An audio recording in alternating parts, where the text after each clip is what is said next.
어제 미국장이 일부 약세로 끝났습니다. 일부 약세로 끝났고, 그렇다고 이제 크게 약세는 아니에요.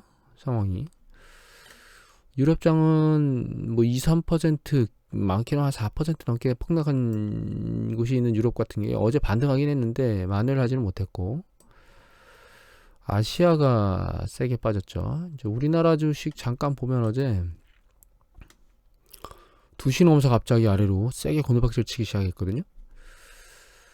역시 개인이 받아줬고 기관하고 외국인이 팔았는데 투자자 매매 동향을 보면 장 초반부터는 연기금이 받쳐주고 있었거든요. 금융투자하고. 근데 장 후반부에 가서 그 양쪽이 다 마이너스로 터닝하면서 팔아제끼기 시작하더니 얘네들이 이제 끝까지 어이구 한참 내려갔네요. 장 끝나는 데까지 계속 밀어내렸습니다. 이쪽에서 팔면서 이제 안 받아준 거죠. 외국인이 파는 걸 기관들이 안 받아줬습니다. 그러면서 이제 장이 밀렸는데 강도가 계속 지속될지는 상황을 좀 지켜봐야 될 것 같아요. 왜냐하면 이제 변종이 아니고 변이라는 얘기가 있고, 물론 확진자 수의 추세가 급격했기 때문에 상황은 좀 지켜봐야 되겠지만 지금 현재 뭔가를 단정하기는 좀 어려울 것 같아요.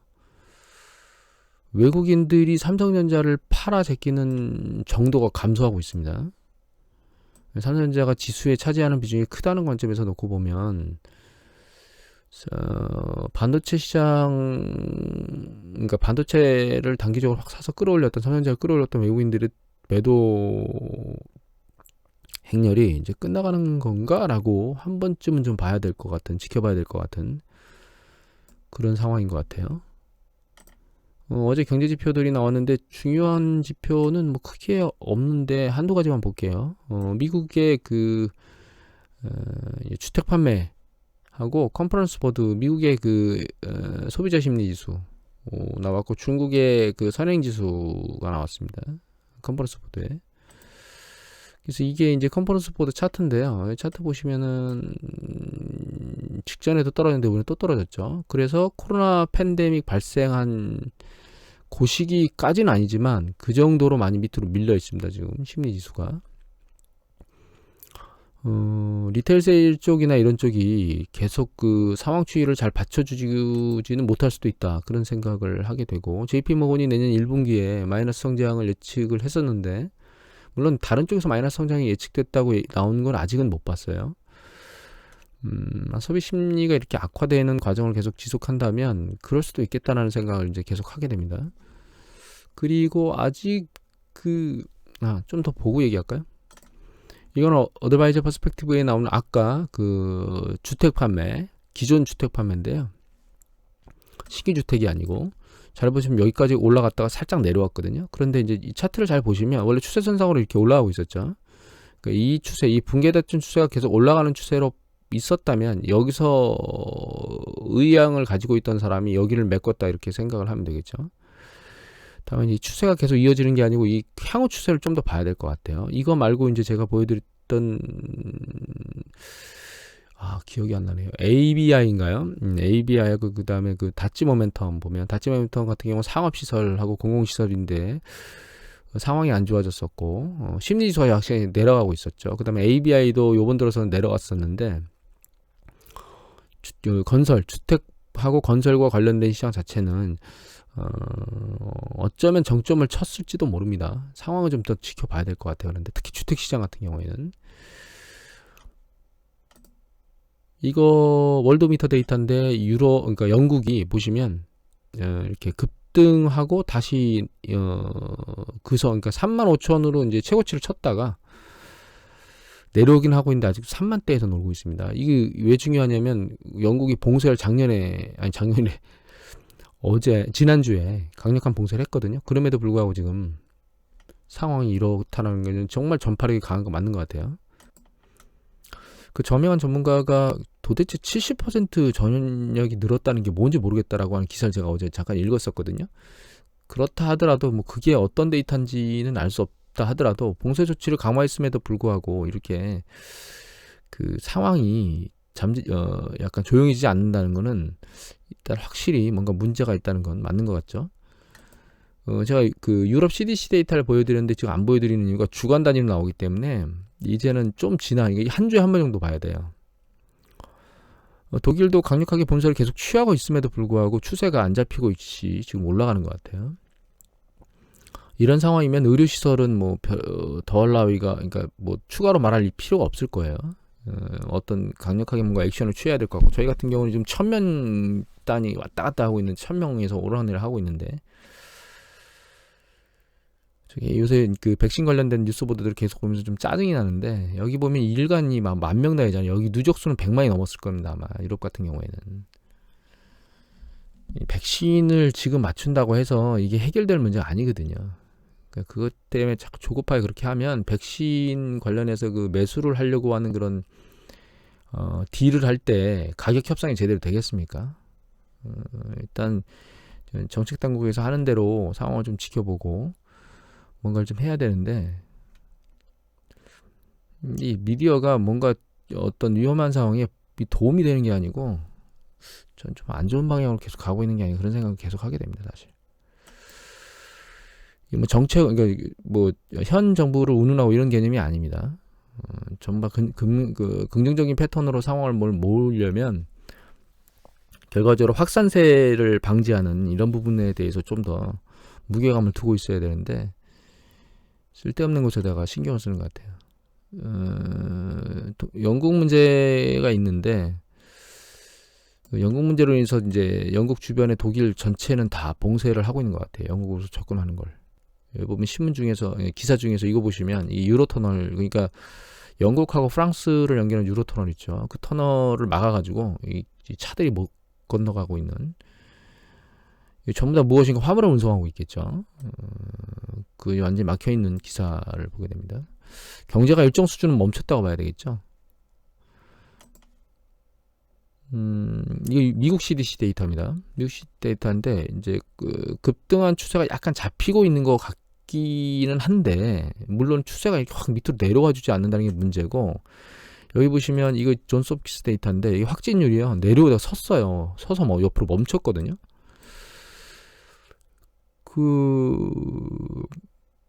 이거를 그 CDC에서 이미 영국에 있는 그 바이러스가 미국에도 존재할 거다라고 하는 얘기들이 자꾸 나오고 있는 것 같은데, 그것 때문에 이게 그나마 이제 안 내려가고 있는 건지 그건 아직 모르겠고, 크리스마스 관련된 봉쇄 얘기가 아직 미국 쪽에서는 안 들리고 있는 것 같거든요. 제가 못 봤는지.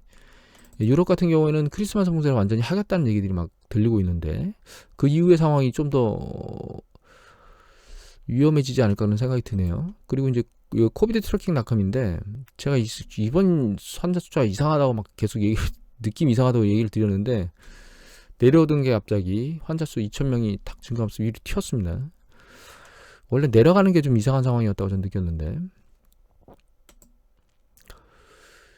미국 상황은 진짜 심각한 것 같습니다. 이 뉴스 보도를 보면 0.4초마다 확진이고, 가능성으로 환자를 구분하겠다는 거죠. 참 슬픈 일입니다 진짜.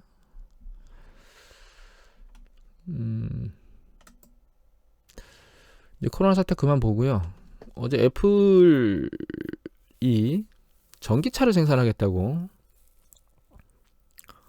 보도가 나왔죠.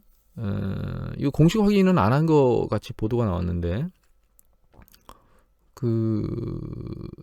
일론 머스크가 애플한테 전기차 회사를, 그러니까 그 회사를, 테슬라를 팔려고 했었다라고 하는 기사도 제가 잠깐 봤습니다. 제가 지나가는 기사로 봤는데 이게 정확했는지 모르겠지만, 이제 전 이 기사를 보고 두 가지를 느꼈는데, 한 가지는 뭐냐면요, 지금도 이미 전기차를 판매하는 기존의 그 자동차 산업 회사들이 많은데, 이렇게 다른 쪽에서도 이렇게 전기차, 무인차를 생산해서 뭔가를 하겠다고 자꾸 이렇게 나오면, 과연 테슬라가 자기들이 원하는 만큼 전기차를 팔 수 있을까요? 라는 생각이 제일 먼저 들었고요. 두 번째는, 물론 전기차가 그 배터리만 가지고 움직이는 거라고는 하지만, 그렇다 해서 애플이나 구글 이런 쪽에서 여기 달려들어가지고 진짜 뭔가 성과를 낼 수 있을까? 라는 생각을 저는 개인적으로 또 하게 되거든요. 개인적으로는. 이게 과연 애플한테 긍정적인 것인가라는 생각을 하게 됩니다. 그러니까 이제 이런 생각을 하는 거죠. 애플이 결과적으로는 그 핸드폰, 스마트폰 가지고 성장을 했는데 그 성장의 한계점에 봉착했잖아요. 사실 성숙 국면에 들어와 있고 성장에 대해서는 지금 정체의 상황인데 과연 애플이 그 정체를 돌파하기 위해서 다른 사업으로 여기고 있는 게 전기차인데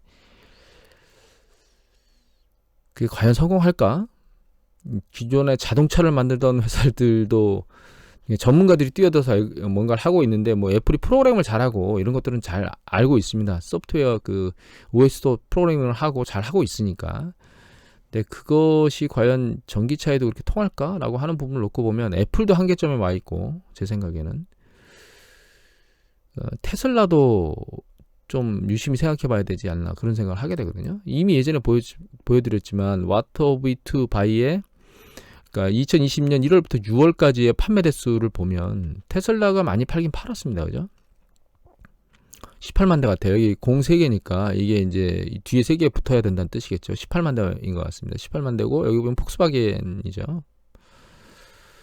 르노, 현대, BMW 이렇게 있고 바이도 이렇게 있는데 이 많은 경쟁자들이 지금 테슬라하고 경쟁하고 있는데 거기에 숟가락을 애플이 또 올리니 과연 테슬라가 이 주가를 지금 버틸 수 있을까라는 생각을 하게 됩니다.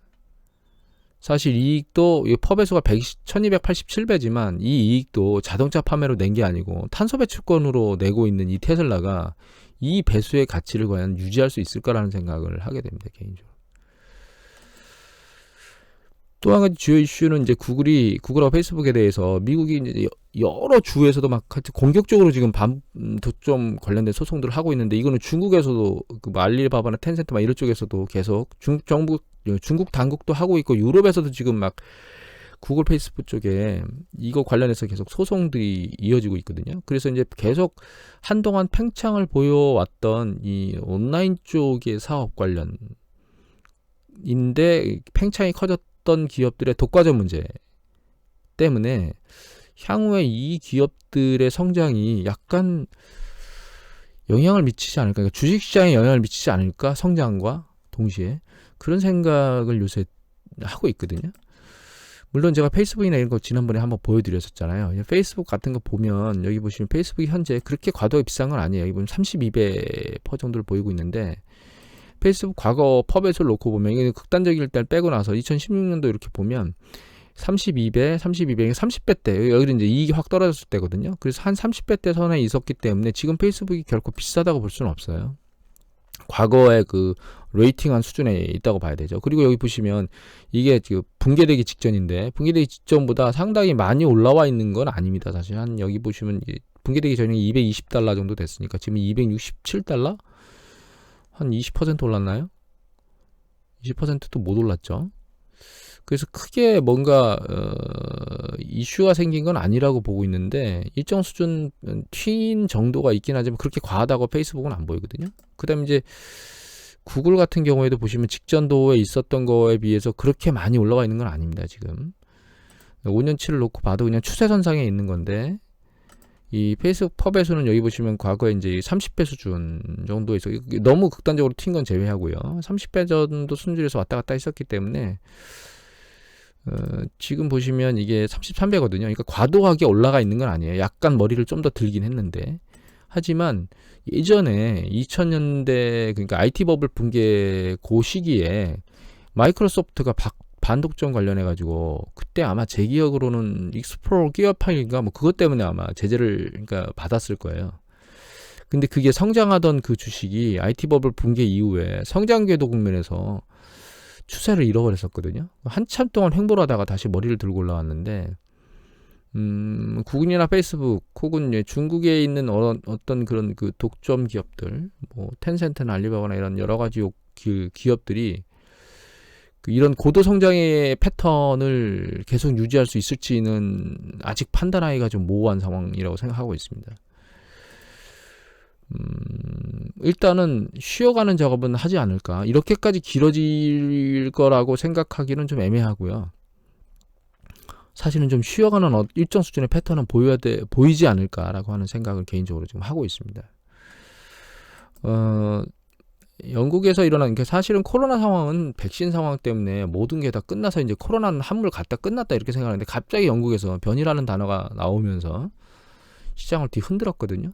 그리고 이제 경기 부양책도 통과했음에도 불구하고 주식시장, 미국 주식시장이 힘을 못 발휘하고 있는데 이제 남은 액션은 그 결과적으로는 그 조지아주 선거 1월 초반부의 선거고 이제 바이든 대통령은 지금도 다시 말했지만 결과적으로 내년 초에 또 다시 부양책에 대한 얘기들을 꺼내겠다 이런 얘기를 했는데 그걸 이제 실제적으로 이해하기 쉽게 되려면 조지아주 상원 선거가 결론적으로 이제 그 가능성을 좌우할 건데 그런 부분에서 이제 조지아주 선거가 중요한 이슈로 부상을 하긴 하겠죠. 어느 정도 쉬어갈지 뭐 이런 것들에 대해서는 저도 잘 모르겠습니다, 사실. 예전에 부채도사 말씀을 드렸는데 장두석 씨는 알고 계실지 모르겠습니다. 투자 전문가가 어느 기관 소속이었는지 기억이 안 나는데 10% 정도 조정이 있을 거다라고 하는 얘기가 있었는데요. 저도 개인적으로는 많으면 20% 정도, 적으면 10% 정도의 조정이 요번 12월 말이거나 1월 초거나 하여튼 어느 시점에선가 그러니까 조정이 발생하면서 움직여야 될 가능성이 높아지고 있는 게 아닌가라는 생각은 개인적으로 하고 있습니다. 오늘은 이것을 마치도록 하겠습니다.